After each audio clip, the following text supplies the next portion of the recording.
ஜெயிக்கிறோமோ தோக்குறோமோ சண்டை செய்யணுங்க, அதுதாங்க நம்மளுக்கு முக்கியம்.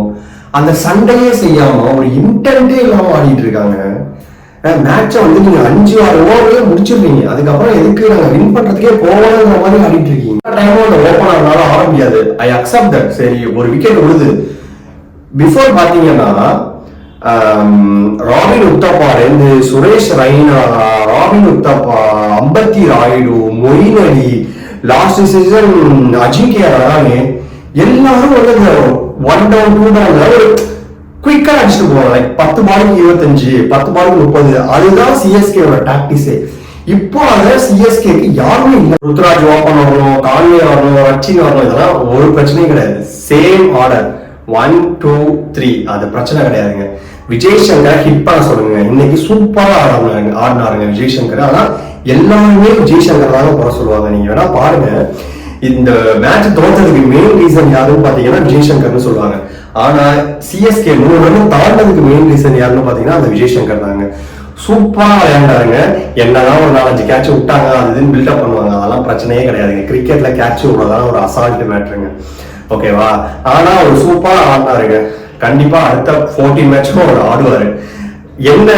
என்ன விஜய் சங்கர் என்ன பண்ணலாம் அப்படின்னா, அவங்களுக்கு சிங்கிள் ஆடுறது டபுள் ஆடுறது வேணாம். அஜிங்கிய ரஹானே ஒரு வேலையை பார்ப்பார்ல, அம்பத்தி ராயுடு ஒரு வேலையை பார்ப்பார்ல, 15 பாலுக்கு 30 ரன், 10 பாலுக்கு 25 ரன், இந்த வேலையை மட்டும் பாக்குற மாதிரி அந்த ஒரு இன்டென்ட் இருந்தா போதும் விஜய் சங்கர்ட்ட.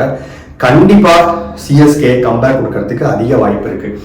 ருத்ராஜ் மேலதான் எனக்கு அவர் கேப்டன்ஷிப் மேலதான் ஒரு சிஎஸ்கேவோட டவுன்ஃபால் இருக்கிறதா நான் கன்சிடர் பண்றேன். அது என்ன ரீசன் பாத்தீங்கன்னா, ருத்ராஜ் நீங்க தோனி எடுத்துக்கிட்டீங்கன்னா, தோனி ஜடேஜாவை 4 ஓவர் போடாம விட மாட்டாருங்க. என்னதான் அடிச்சாலும் 4 ஓவர் போட்டுவாருங்க.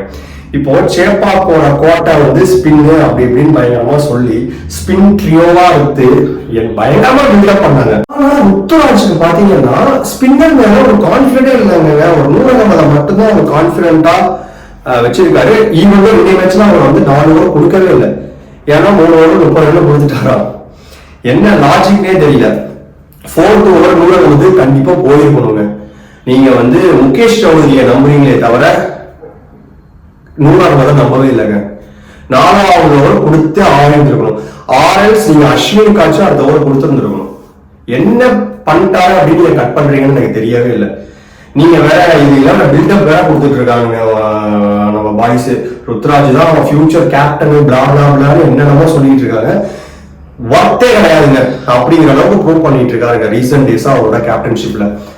ஃபர்ஸ்ட் மேட்ச் தோத்துட்டு நல்ல வேலை நாங்க 50 வித்தியாசம் தான் தோத்துட்டோம் அப்படிங்கிறது இன்னைக்கு வந்து எல்லாருமே ஈவன் போஸ்ட் மேட்ச் பிரசன்டேஷன்ல கூட எல்லாருமே பயங்கரமா கேட்டு விட்டாங்க கொஸ்டின்ஸ். அவங்க உண்மையாவே சிஎஸ்கேவோட டவுன்ஃபால் ருத்ராஜ் நாளதான் கன்ஃபார்மா சொல்லுவேன்.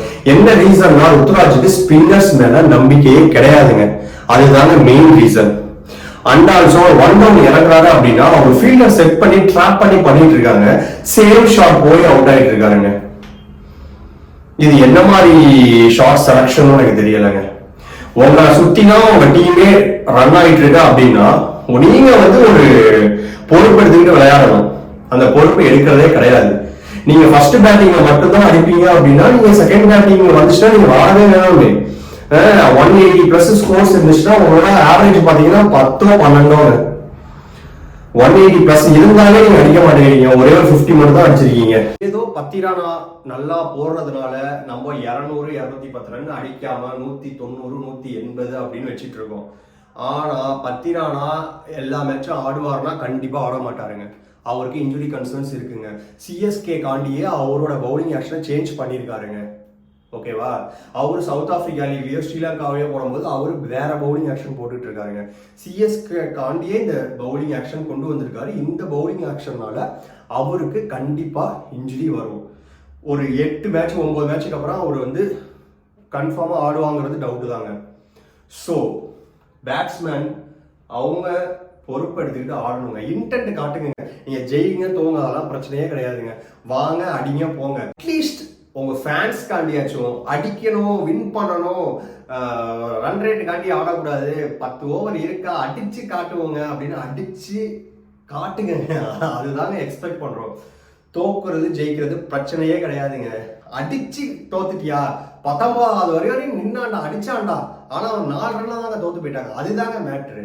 இன்னைய மேட்ச்லாம் பாத்தீங்கன்னா 7வது 8வது வரைக்கும் முடிஞ்சிருச்சு. சிவம் துபே வந்து 10வது ஓவர்ல ஒரு 6 அடிக்கிறாரு. அதான் அவரோட தப்பா அவுட் ஆயிட்டாரு. அதோட முடிஞ்சிருச்சு, டீமே இல்ல. சேப்பாக்குனா 10 ஓவர் கொடுத்துருங்க ஸ்பின்னருக்கு. இல்ல தோனியோட ஹெல்ப் ஆச்சும் வாங்குங்க. அவர் ஹெல்ப் பண்ணாமலாம் இருக்க போறது கிடையாது. என்ன கான்ஃபிடென்ட் இல்லைன்னு உங்களுக்கு தெரியல. அஸ்வின் மேலேயோ இல்லை ஜடேஜா மேலேயோ இல்லை நூர் அகமது மேலேயோ. சரி, நூர் அகமது 4 ஓவர் கொடுத்துட்றாரு. சரி, பவர் பிளேல அஸ்வின் ஒழுங்கா போடலையா, கொடுங்க. நூர் அகமதுக்கு ஒரு ஓவர் கொடுங்களேன், என்ன ஆகிட போகுது? ஜடேஜாக்கு ஒரு ஓவர் கொடுங்களேன், என்ன ஆகிட போகுது? நீங்க என்னன்னா பாத்தீங்கன்னா, நான் வந்து ஸ்பின்னர்ஸ்க்குலாம் எனக்கு வந்து இது பண்ண முடியாது. ஒன்லி ஃபாஸ்ட் பவுலர்ஸ் தான் போவீங்கன்னா அடிதாங்க வாங்கிட்டு இருக்க முடியும்.